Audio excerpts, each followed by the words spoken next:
Bonjour à tous et bienvenue dans l'interview. Bonjour Élodie Roupeau. Bonjour. Président du Parti Socialiste, vous étiez à la Chambre ce matin pour écouter le Premier ministre. Est-ce que Charles Michel a été suffisamment rassembleur pour vous?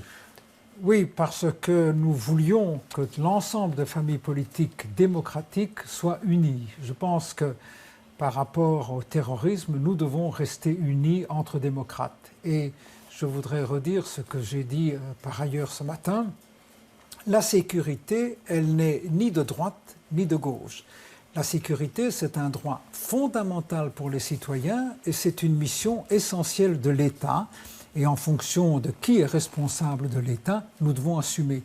Mais je suis satisfait qu'on puisse l'assumer globalement, l'ensemble des familles politiques démocratiques de notre pays. Et alors vous étiez en radio ce matin, vous avez fait également des déclarations dans la presse écrite, vous appelez à l'Union nationale. Ça veut dire quoi l'Union nationale? Ça veut dire que chaque formation politique doit contribuer à ce que l'on soutienne des mesures extrêmement concrètes. Il ne faut pas avoir d'état d'âme par rapport au terrorisme. Je pense Ça veut dire que vous allez voter certaines des mesures proposées par Charles Michel et la majorité fédérale ce matin? Nous allons les examiner les unes après les autres, on va les discuter, mais nous sommes pour des mesures fortes, liées, bien entendu, aux actes de terrorisme. On ne veut pas que l'on vienne empiéter sur nos libertés individuelles. Nous devons préserver notre mode de vie de liberté. Donc ça, c'est la limite.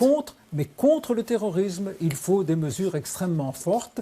Le Premier ministre en a proposé. Nous les examinerons avec vraiment la volonté de contribuer à ce que ces mesures puissent être prises. Ça veut dire que sur la quinzaine de mesures proposées ce matin par le Premier ministre, il y en a un certain nombre oui, que vous pouvez envisager de voter. Nous les examinerons toutes et certainement qu'un certain nombre seront soutenus très clairement par le Parti socialiste. Je pense qu'il y a eu vraiment une action de vouloir mettre des moyens financiers. J'ai entendu qu'on allait ajouter, que le gouvernement allait ajouter 400 millions pour la sécurité. Voilà qui est un pas dans la bonne direction. Je ne pense pas que ça suffira, mais c'est un premier pas. Ce que je demande évidemment, c'est qu'il ne faudrait pas venir prendre les 400 millions dans la sécurité sociale. Ça doit être 400 millions dans le budget. Et ça veut dire qu'on s'autorise un dérapage budgétaire et qu'on sort des clous européens? Mais très objectivement, l'Europe, avec sa politique d'austérité, peut attendre. Elle peut attendre 1 an, 2 ans, 3 ans. Donc on fait comme François Hollande, on dit on a un problème de sécurité et on sort des critères habituels. Je pense qu'il faut agir comme l'a fait la France. Oui, on prend les moyens financiers pour protéger nos citoyens et l'Union européenne attendra un peu. Et l'austérité imposée, d'ailleurs, occasionne beaucoup de dégâts, des dégâts sociaux. Et heureusement, d'ailleurs, qu'on a préservé, notamment sous le précédent gouvernement, la sécurité pour qu'on ne réduise pas les budgets. Ce que disent les syndicats de policiers et aussi beaucoup de magistrats ou de personnalités du monde de la justice, c'est quand même qu'on a fait beaucoup d'économies sur la sécurité et la justice ces dernières années, et y compris pendant le gouvernement précédent. Donc, pour que ce soit très clair, durant le gouvernement précédent, on a augmenté de 3,3% les budgets. Oui, de 3,3% par an les budgets de la sécurité en général. On a engagé 1400 policiers en lieu et place de 1000 policiers par an. Je pense qu'il faut revenir au minimum à ce niveau et si on peut faire plus, on doit faire plus. Ouais. Dans les mesures, une quinzaine de mesures annoncées ce matin par le Premier ministre, il y a l'idée qu'on enverra les retournistes, donc ceux qui reviennent de Syrie, les djihadistes qui sont partis et qui tentent de revenir en Europe, directement en prison. Vous êtes d'accord avec ça ou pas? Donc le Conseil d'État a déjà examiné ce texte et prétend qu'on peut déjà faire quelque chose. Moi, je n'ai pas de difficulté. On doit absolument faire en sorte que tous ceux qui vont en Syrie et qui reviennent soient placés en état de non nuire à nos citoyens. Mais on peut envoyer dans un état de droit des gens directement en prison sans passer par un jugement, par la casse tribunal? De manière préventive, à partir du moment où ils sont un danger pour la population, oui. Mais il faut alors, cas par cas, qu'on puisse examiner et vérifier si oui ou non ils doivent rester en prison, s'ils doivent être rééduqués, si je peux ainsi dire. Ce qui me permet de vous indiquer qu'il faut, à côté de la répression, il nous faut véritablement de la prévention. Ouais. Et à cet égard, il est extrêmement important qu'il y ait un volet de prévention. Parce qu'on doit donner aux assistants sociaux, on doit donner à l'école, on doit faire en sorte de soutenir ce que le gouvernement de la Fédération Wallonie-Bruxelles fait, c'est-à-dire un plan de lutte contre la radicalisation, contre le terrorisme. Ouais. Nous devons avoir un volet qui soit un volet préventif à côté du volet répressif. Et justement, Rudy Demotte, ministre-président du gouvernement de la Fédération Wallonie-Bruxelles, dit ce matin la collaboration avec le fédéral, elle n'est pas optimale. On n'arrive pas à bien coordonner. Donc, c'est pas tellement l'union nationale à ce niveau-là. Oui, c'est ce que l'on dit, mais bon, j'ai entendu le Premier ministre qui va inviter les ministres-présidents. Nous allons, au sein du Parti socialiste, préparer cette réunion. J'espère vraiment du fond du cœur qu'il y a de la sincérité dans les propos du Premier ministre et que le niveau fédéral va fournir les informations suffisantes aux régions et communautés pour que tout le monde, l'ensemble du pays, puisse travailler ensemble contre les terroristes. Ouais, Rachid Madran, ce matin, dans la Libre Belgique, il est le ministre de l'aide à la jeunesse, Fédération Wallonie-Bruxelles. Et il fait un excellent travail. Ouais, il dit aussi, attention aux juridictions d'exception, on ne doit pas faire des lois sous le coup de l'émotion sans réfléchir aux conséquences. Non, bien entendu. Il a l'air moins enthousiaste que vous. Non, bien entendu, il ne faut pas agir sous l'émotion, il faut garder la tête froide, mais on ne peut pas avoir d'état d'âme contre les terroristes. Ouais.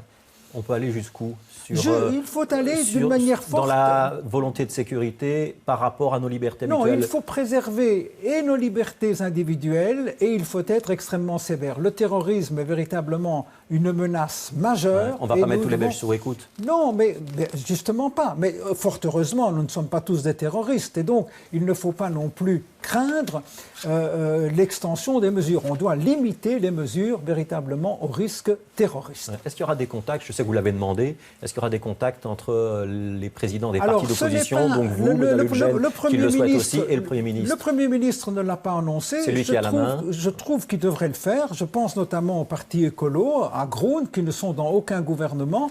Personnellement, à la place de Charles Michel, je le ferai parce qu'on doit vraiment montrer cette volonté d'union nationale contre le terrorisme. Est-ce que la Belgique est devenue une sorte de sanctuaire, une base logistique pour le terrorisme européen? Alors, il y a des problèmes en Belgique, on le voit bien, donc on ne peut quand même pas nier qu'il y ait des difficultés. D'ailleurs, le gouvernement a fait une liste de 10 communes, au départ desquelles partent beaucoup de jeunes. Et il va faire un plan spécifique pour Molenbeek. Vers la Syrie.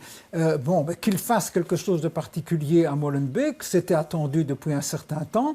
Ce sera très bien. Vous devez savoir que pour la sécurité et la lutte contre le terrorisme, c'est le gouvernement fédéral exclusivement qui est responsable. Il a les services de renseignement, il a la police, il a le parquet fédéral. Donc c'est véritablement au fédéral d'assumer cette responsabilité. Vous êtes en train de nous dire que ce n'est pas de la responsabilité de la commune, donc pas de la responsabilité de Philippe Moureau qui était le bourgmestre précédent. Attends, donc là, vraiment, donc je veux que l'on préserve l'unité nationale contre le terrorisme. Mais je voudrais ne pas laisser dire n'importe quoi. Vous savez, quand on a réussi l'opération à Verviers, le gouvernement fédéral s'en est félicité.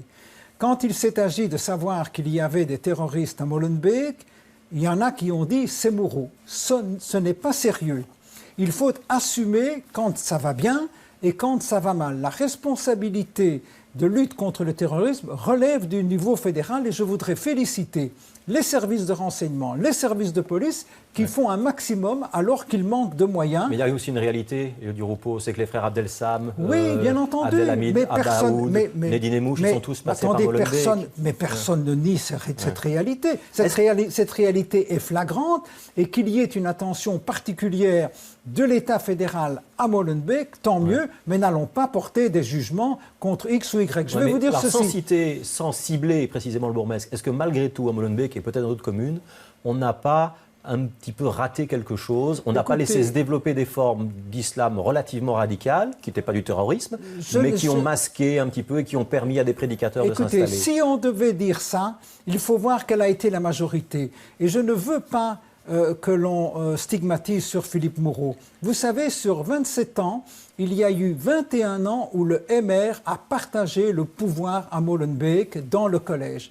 Et donc, cessons d'accuser un bourgmestre ou une bourgmestre, faisons en sorte d'être ensemble, mettons les moyens fédéraux avec les moyens communaux et de la police locale et résolvons le problème. Ouais, mais dans les mesures proposées par le Premier ministre, il y a notamment l'idée d'éloigner ou d'assigner à résidence des prédicateurs qu'on identifierait comme radicaux. Vous êtes d'accord avec cette mesure? Il faudra le faire, même si parfois ça peut crisper les communautés concernées. Non, mais il faut discuter avec les communautés concernées. Mais si quelqu'un prêche la haine, il doit pouvoir être sanctionné. Notre pays est un pays de liberté. Nous ne voulons pas que des personnes puissent prêcher la haine à l'égard de qui que ce soit, ni faire des actes ou des propos racistes. C'est ça notre mode de vie, notre mode de liberté, et c'est notre pays. On a plein de droits, mais on a aussi des devoirs. Et chacun doit respecter, chacun bénéficie des droits, mais il faut assumer également ses devoirs. Alors la France intervient en Syrie. Est-ce que la Belgique doit se préparer à l'accompagner? Alors nous sommes aux côtés de la France dans le cadre de décisions de l'ONU. Et je voudrais vous dire qu'il ne suffit pas de bombarder Daesh. Regardez ce que les Américains, et notamment Bush, ont fait en Irak. Ils sont allés, ils ont tout laissé comme ça. Regardez ce que la coalition a fait en Libye. Ils sont allés, ils ont tout laissé comme ça. Il faut reconstruire. Il faut avoir de l'aide humanitaire. Il faut avoir de la reconstruction. Il faut couper tous les canaux de financement, parce que Daesh a beaucoup de moyens financiers. Donc il est fondamental de pouvoir tarir, de pouvoir couper les moyens financiers, et il faut reconstruire. Oui, donc ça veut dire qu'on doit être présent physiquement sur place. Alors, physiquement, je pense qu'on doit avoir une coalition avec les pays arabes, notamment les pays du Golfe. Ce sont ces gens qui savent parler l'arabe qui doivent être sur le terrain. Ça veut dire qu'il n'y aura pas de soldats belges engagés dans une opération de ce genre-là. Il faut faire une très large coalition, en ce compris les Russes, en ce compris les pays de la région. Je ne pense pas que ce sont des soldats de chez nous qui doivent se trouver sur le terrain. Je pense que c'est davantage des soldats des pays arabes. Mais il faut une large coalition et nous devons utiliser notamment nos forces aériennes. Il y a quelques mois, les Européens, notamment les Français et les Belges, ne souhaitaient pas discuter avec Bachar el-Assad. Les attentats nous ont fait changer d'avis. Le président Hollande l'a indiqué. Il a indiqué que la priorité, c'était Daesh, que la solution finale, ce n'était pas Bachar, mais que la priorité des priorités, c'est lutter contre Daesh. Je partage cette opinion. Nous devons nous concentrer sur ce combat, qui est un combat pour l'ensemble de l'Union européenne, qui est un combat pour un très grand nombre de pays, mais je plaide pour qu'on puisse avoir une dimension diplomatique, qu'on puisse avoir une discussion politique, et il faut associer les Russes, les Américains et bien sûr les pays de la région. Ouais. Quitte à devoir travailler, au moins dans un premier temps, avec un tyran comme Bachar el-Assad. La priorité... Parce que c'est aussi la tyrannie qui entraîne l'énervement des populations et qui facilite le terrorisme. Ce serait une erreur de vouloir avoir deux objectifs en même temps. Nous devons lutter contre Daesh, c'est pour moi la priorité. Alors, il nous reste 2 minutes, on va vite jeter un coup d'œil sur le reste de l'actualité. Oui. Charleroi, procès en cours, oui. On ne va pas commenter une décision de justice qui n'a pas encore eu lieu, mais c'est un peu l'épilogue des affaires. Je dirais les choses simplement, que la justice fasse son travail, et jusqu'à présent, c'était le parquet, les juges d'instruction qui ont travaillé. Maintenant, c'est la vraie justice, c'est-à-dire les juges assis qui vont apprécier, attendons la décision des juges assis. Donc, sans préjuger de la décision des juges, est-ce que c'est le moment du retour en grâce pour Jean-Claude Van Koenberg, dont on voit qu'il n'est pas poursuivi? Mais pour le moment, il n'est pas poursuivi. Il reste une affaire de repas en cours, il faut le constater. Et ça a pris 10 ans, mais il sort après 10 ans sans être condamné par qui que ce soit. Et il pourrait revenir en politique? Ça, je n'en sais rien, il faut le lui demander. Il faut juste... Il garde une certaine estime ou une certaine popularité auprès des militants Carolo du PS. Oui, mais il faut juste reconnaître, si vous étiez durant 10 ans accusé et qu'après 10 ans vous n'êtes pas condamné, est-ce que vous-même, vous ne voudriez pas faire en sorte que votre honneur soit sauve? Je pense que c'est légitime que chaque personne ait son honneur restauré, et je crois que c'est son cas, ce qui est tout à fait normal. Il pourrait revenir en politique, non, si mais c'est ça, le cas. Nous n'en savons rien. Est-ce qu'il pourrait devenir, par exemple, président de l'Union socialiste locale à Charleroi? Je ne connais pas ses intentions. Je dis simplement qu'il faut reconnaître qu'il n'est pas poursuivi par les tribunaux. Est-ce que Paul Magnette, c'est votre dauphin, Elio Di Rupo? Il n'y a pas de dauphin. Pour le moment, j'assume la présidence du Parti socialiste. Je l'assumerai jusqu'à son terme. Peut-être même serai-je candidat à ma propre succession. Donc on n'en est pas du tout à parler de dauphin. Paul Magnette, qui est un ami avec lequel je travaille d'une manière remarquable, est ministre-président et il doit se préoccuper de la Wallonie et faire en sorte que la Wallonie progresse. Quand il écrit des tribunes ou des livres où il parle de la gauche, de la gauche européenne, c'est tout à fait normal. Il est un peu sur le plate-bande ou pas? Non, pas du tout, c'est tout à fait normal. Il est professeur d'université, c'est son style, il a une très belle écriture. Parfois. Oui, non, mais alors, la Wallonie est en Europe, je le trouve très bien et je prends plaisir à le lire. Merci, Elio Di Rupo, d'avoir été l'invité de l'interview. Demain, c'est un autre président de parti, et c'est Olivier Minguin, le président de Défi, le nouveau nom de FDF, qui sera l'invité de Stéphanie Meyer.